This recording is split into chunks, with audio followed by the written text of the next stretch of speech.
This is the advice on managing your money that you're never going to hear anywhere else. A lot of agency founders reach out to me to ask me how I ended up with the client base that we have at the fitting room. And it's a really interesting conversation because one of the things about founders when they're starting out that they don't focus on is how to keep their money, right? We all focus on how to earn our money, but we never focus on how to keep it. One of my advisory board, when I started working with him in 2020, so we were in peak lockdown and I was like, holy fuck, we've got about 600 grand's worth of invoices outstanding and 85% of our revenue at the time was hospitality. Honestly, one of the most humbling experiences of my life. And he said to me, why are you focusing on revenue? And I was like, well, everyone talks about revenue. And he was like, but it's a vanity metrics. And I was like, how dare you? I've been working towards getting this number and that being our revenue. And one of the things that he really focused me down on was our fee revenue, right? And our margin within our fee revenue. So we always knew the margin across the business, but we did look at revenue and we didn't pull out fee specifically. So now, whenever founders come and talk to me about it and I say to them,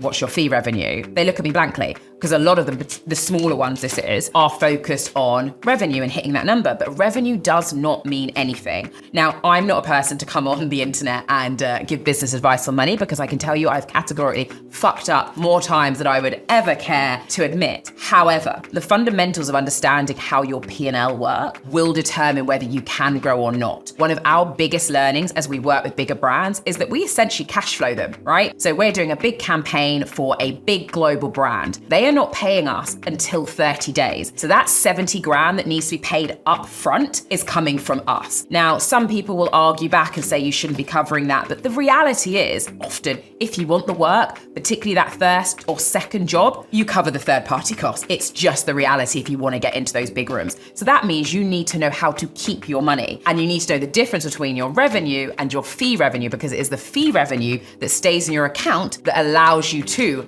cash flow and bankroll somebody else. So the revenue of your business is obviously total spend with you. So that includes all of your third party costs, anything that comes in and comes out. Your fee revenue is essentially what you are being paid for your time or your value.